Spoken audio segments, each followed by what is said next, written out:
Welcome back to Pedalboards of Doom. My name is Scott, and we are going to go over 5 distortion pedals that I love, and one you might want to avoid.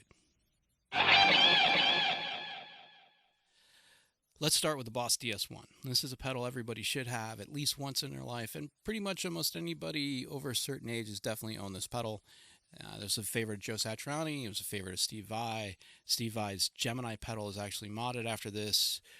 Joe Satriani's Saturator pedal from Vox is also modeled after this. And if we're being honest, there's no Keeley, there's no JHS, and there is no Wampler without this pedal, because this is what started kind of the mod world of everything being done and being done in all sorts of crazy ways. So they make a Waza version now that is really cool. You can find a couple oddball colors. There was a GC exclusive at one point, and then there was the 40th anniversary. They're all very, very cool. They work great. They can actually even get a little fuzzy. There's a ton of simple ways to mod them yourselves, and they're very inexpensive. So definitely a great pedal to look into. All right, pedal number 2. Another Boss pedal. This one's going to be a little bit more controversial. This is the Metal Zone, or the MT2. Now there's an MT2 Waza, which is also really good, and that would be the one I would recommend because it's got a mod switch and it's going to do some different things.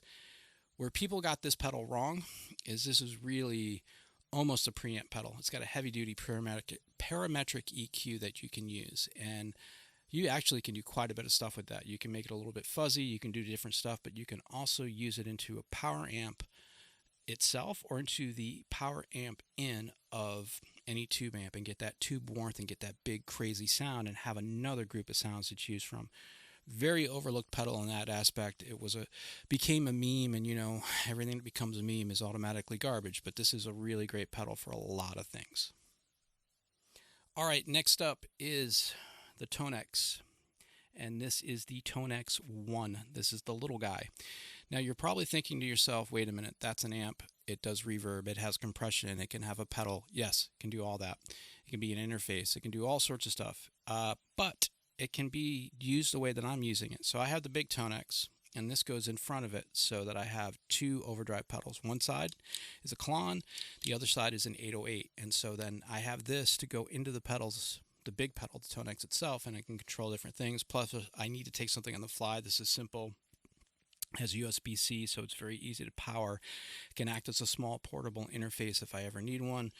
Bright light, so it's easy to see. Takes up no space at all. This is super, super small.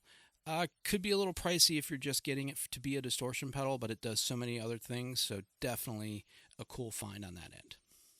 Now for my favorite. This is the Origin Effect Hot Rod Compact Deluxe. And so good. It's basically a plexi. It's a Marshall in a box. It can be an overdrive. It can be a distortion. You can use it as a preamp. You can use it inside the effects loop of an amp like we talked about with the Metal Zone. Mainly, I use it to go straight into my DAW. It is incredible. You can add IRs after the fact and really tailor the sound. You've got 3 different EQ settings on it before you go in, and you can adjust how those EQs hit. Super heavy duty, incredibly well built. A little on the expensive side, but one of the best pedals in the world for what they're doing, and really is so versatile in that aspect. Now I'm going to throw in one last wild card as a bonus. This is the Keeley Angry Driver. So this is a takeoff, or continues to take off, where the Boss DS1 lived, and is inspired by the DS1. They took the Waza side of the DS1, and that's in here, and the other side is a muff style pedal or a fuzz style pedal, and you really get some interesting choices. Plus it's got 18 volt or a 9 volt option, so you got a lot of different headroom in it. You can really scalp some incredible tones with it. Yeah, you could probably even use it as a preamp as well. I haven't tried it in that aspect yet, but I have run it into the front of my Friedman, and it is incredible. So it does a lot of great stuff.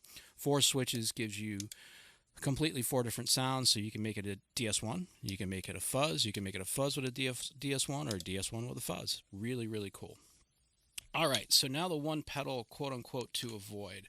I'm usually not that guy when it comes to that kind of stuff, but we got to talk about the MXR Distortion Plus. Now, this is the Randy Rhoads edition. This is number 104. This is mine. I'm a Randy Rhoads nut. I have a script logo. I have the red Zeus amp. I have a bunch of Randy stuff. I think he's amazing. Was one of my big heroes when I was a kid growing up. But as a first distortion pedal, this is probably not the one. And the reason being is it's not really that heavy duty of a distortion. It needs to have a cranked amp, or it needs to have some sort of drive to work.